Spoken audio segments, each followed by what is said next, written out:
team 12, and now today I will report to you about the allocation of production personnel at LLC. So LLC is the same company as the Andrews team for education. So let's begin. So here's outline. Then let's begin let's begin with the background of the LLC company. So as Andrews explained up, so LLC is a mid-sized manufacturing company in telecommunication industry. So they produce fiber optic products, and now they have expanded its business through acquisitions of other companies. And now they have 3 product lines, and one is long-haul telecommunications. This is the first product of LLC, and this is high-end, so low-volume, high-end product made by hand assembly. And short-haul telecommunications and data communications products are commodities, and these 2 commodities are recently acquired from other companies. And this is a very simple product, so that's why these products were made by automated robots. So, so my topic, my problem is the current personal allocation of the production.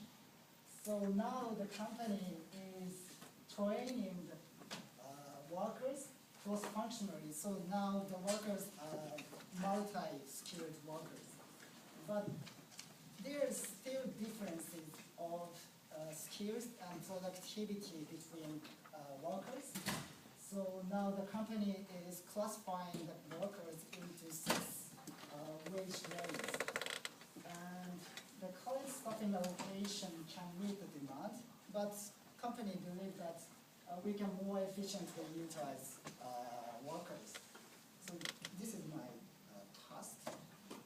So this is the current allocation. So the point is, the left one, long-haul telecom product, is a high-end product, and that is made by the higher wage level, higher wage workers.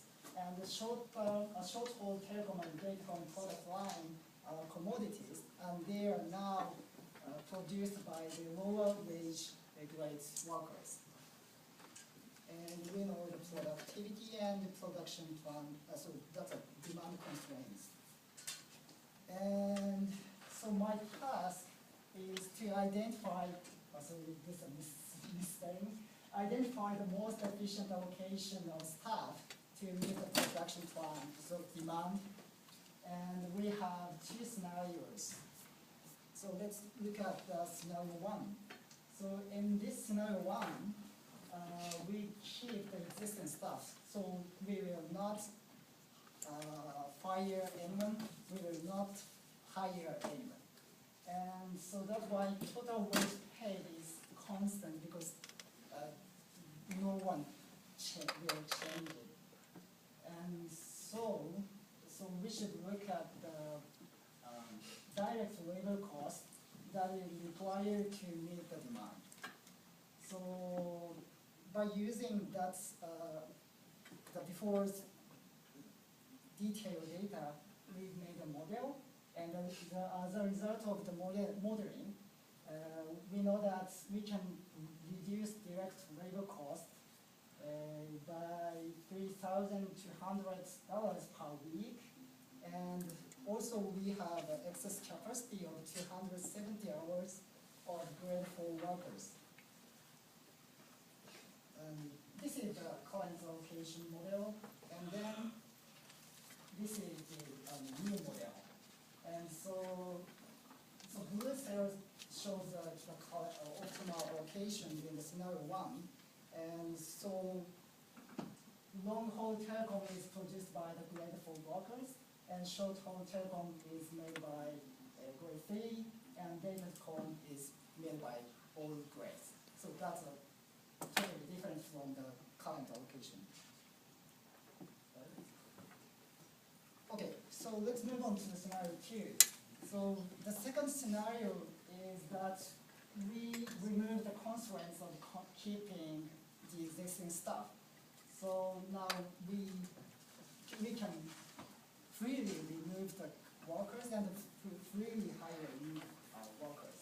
So we assume that additional workers at any pay grades are locally available, and new workers have similar productivity to the client workers. And then I made a model, and as a result of that, we know that we can reduce total cost by nearly $9,000 per week. And the total number of workers will change, so we decreased to the 166 people. But in that change, we hire grade 1 workers, so higher wage, higher payment workers more, and minimize grade other lower payment grade workers. And excess capacity doesn't change so much in this case. So this is this is a scenario 1 case, and then this is scenario 2's optimal location. So in this case, long-haul telecom is produced by the grade 5, not 4, not grade 1 to 3. And short-haul telecom is produced by the grade 3, and datacom is produced by only grade 1, higher wage workers. So we have looked at 2 different cases, but what the difference between case 1 and case 2?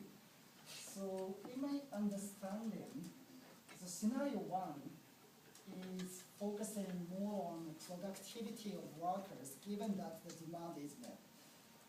So in the scenario 1, you cannot fire anyone and you cannot hire anyone. So you should choose more productive workers in the allocation. And on the other hand, scenario 2 is in the scenario 2, you can replace and allocate workers freely without any additional cost. So the optimal model is focusing more on marginal labor cost. Just they care about the cost, money. So that's a difference, I think. And so we got a good model, and we got a good cost reduction, but we are missing some practical issues in the model. So, so the missing issues that may have impact on staffing levels. So first of all, so reallocation of our model will may cause workers lower down, so lower productivity or lower quality or something like that. And secondly, reallocation will cause, so secondly, practically it is so difficult to recruit a high-skilled workers locally within a short time. So we should notice that point. And thirdly, so reallocation may cause loss of flexibility of capacity, especially in the scenario 2. So scenario 2 has no excess capacity in the location. So if demand is going up, they can't respond to that. So that's something like that. And lastly, our model is working of consideration about the additional cost and additional time. So layoff or recruiting or something, these kind of activities needs some cost, negotiation cost, training cost, and stuff like that, and then especially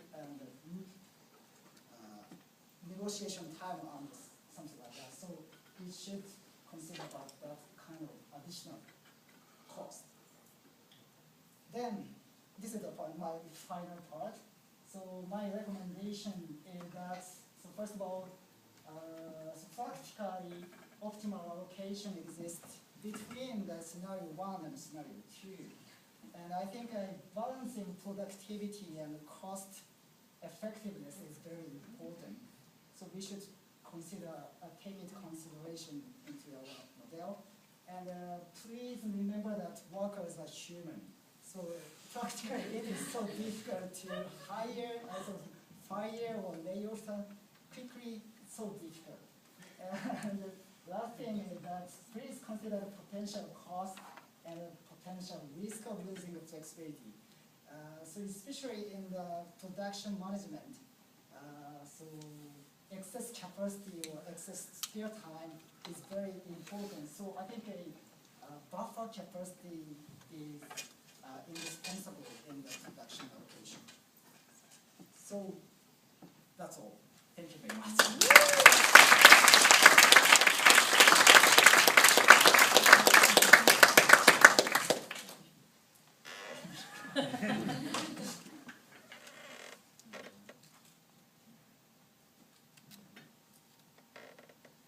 So, I thought initially you said that what is it, Datacom and the other products were mostly made by robots. Yeah,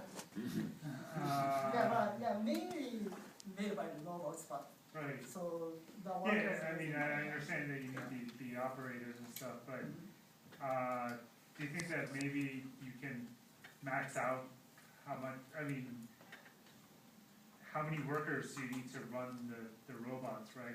Is that something that should be accounted in the model as well? Because you know, you can't have 50 workers running one robot, right? Or yeah. So actually, that's a good point. So, but in this case, there is no information about that. right. Yeah. Right. So,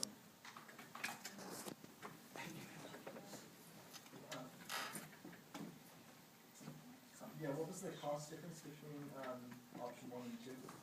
oh, so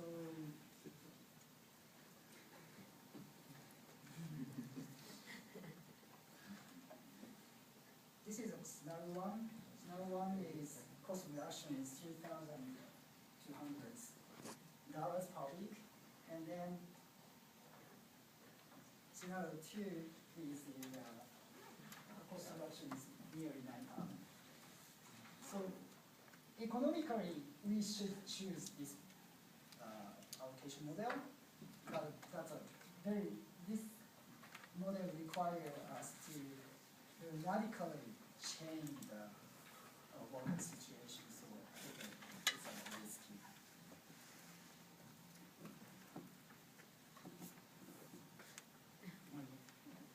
Besides it being risky, do you think it's feasible to reallocate workers from one station to the other, like, overnight?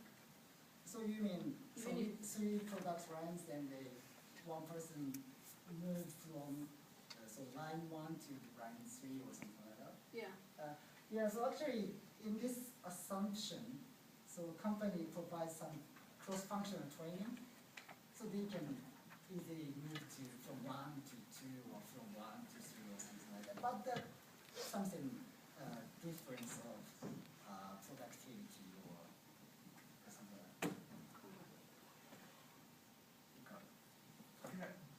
Did you look into constraining, for example, the hiring of the grade 1 workers, because that seems like it would be difficult, you know, to bring on a lot of workers, and if you just constrain that one and ran the model with, you know, the capacity to either fire or hire more of the other grade.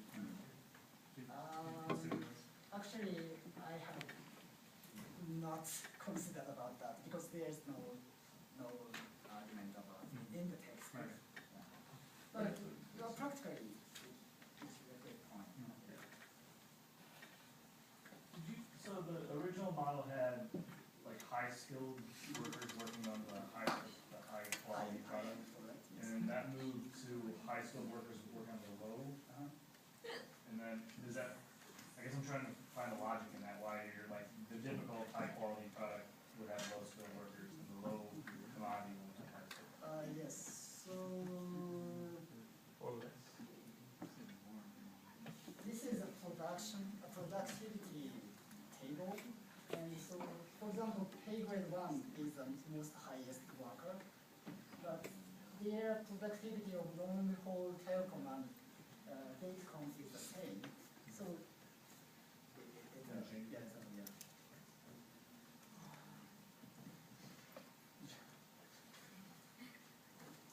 Can I use both scenario depends on the time? I mean, short term, I will use scenario 1 and long term scenario 2. Yeah, that's a good question. So I think scenario 1 is suitable for short-term operation because there is no change of workers, but they have some excess capacity. So, but actually, scenario 2 requires some transition time to so for workers to get accustomed to the situation. And yeah. So do you have any recommendation to keep my workers don't leave out my company? Yes, so I think in the scenario 1, we have excess time, spare time. So by utilizing this excess time, we have some training, other training, or we provide some opportunity to challenge other projects or something like that. So that would be helpful for workers to get gaining a good skills or something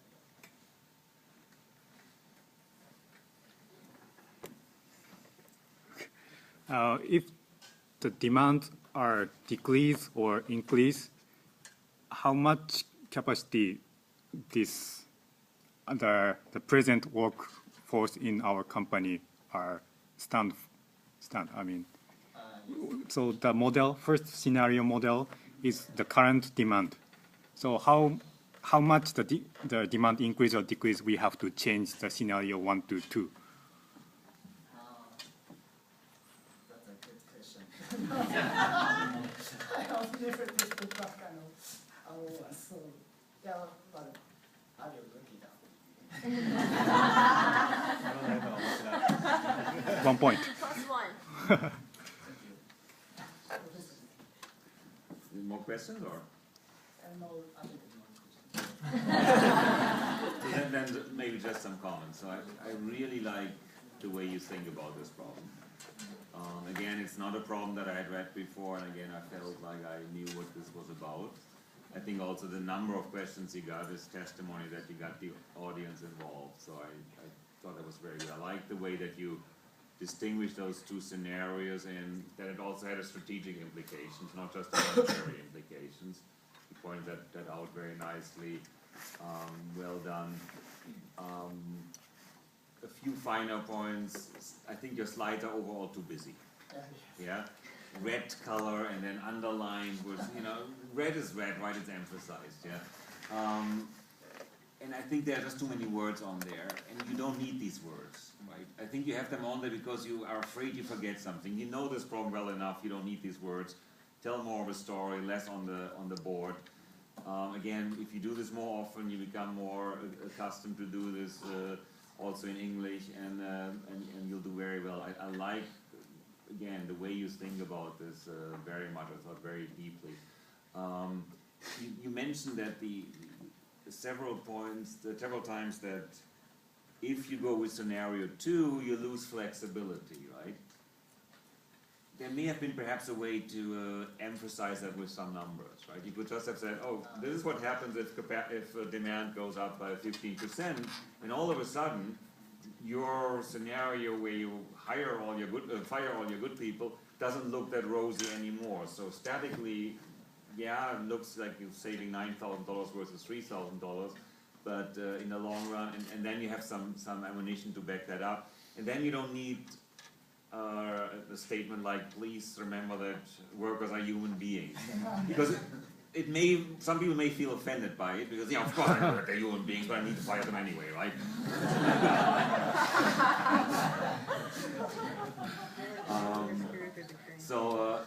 One more small thing. With numbers 3,000 and 6,000, 9,000, that's very little money, for most businesses. If you translate that back into percentages, we save 3% of the workforce. That's a completely different impact, right? So just all small things. Bottom line is the way you thought about this. I like very much. Good job.